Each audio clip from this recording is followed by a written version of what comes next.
Good evening. Today is June 29th, and today I'll continue to be talking about the coronavirus.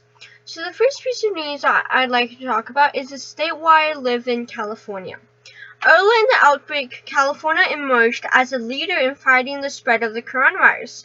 It was the first state to impose a stay-at-home order, and its swift response is thought to have prevented 1.7 million coronavirus cases in the state.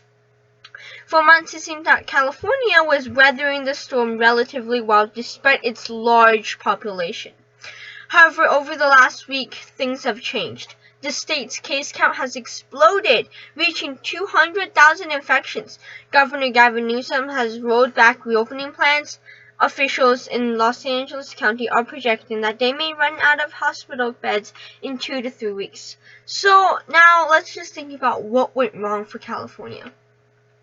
The term might have come during Memorial Day weekend when cooped-up residents responded to the state's reopening by getting out and socializing.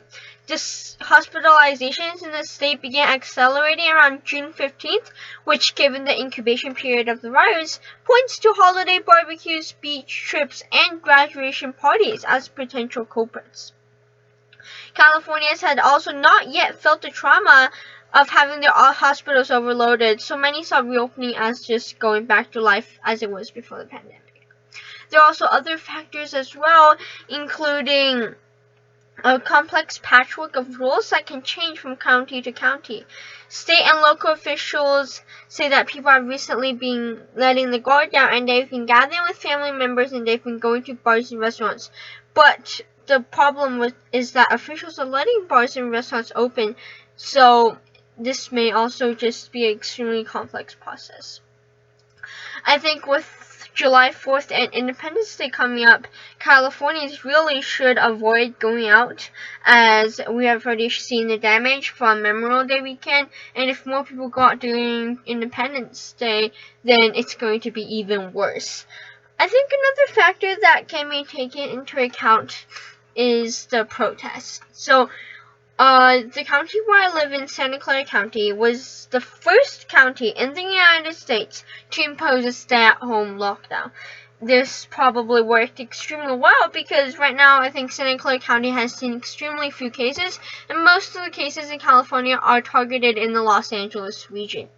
So from where I live, I do not see a large uptick in cases, and I think hospitals are doing relatively well with the virus in my county, and this just might be due to the lockdown, and also residents who live in my area are usually quite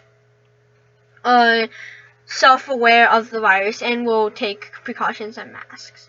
The second thing that I'd like to talk about is that many severely ill patients have developed a terrifying condition that causes nightmarish visions and can have long-lasting consequences.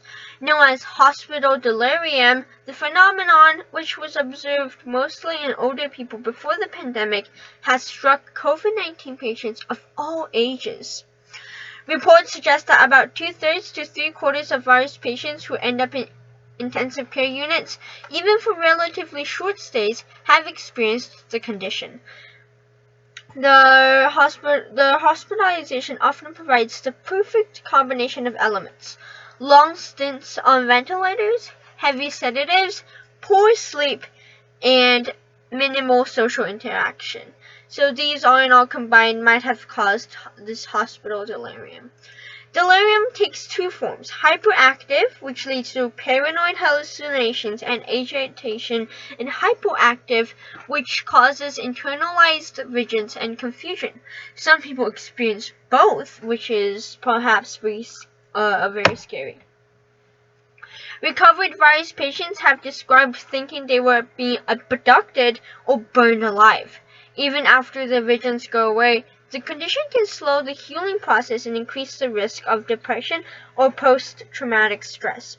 Older patients can also develop dementia sooner than they otherwise would have, and even die early as a result, shown in reports. So these are happening in patients with severe COVID-19, and to avoid getting these symptoms, the best way is to stay home and avoid getting the virus at all. That's it. Thank you for listening, and I hope you have a good day.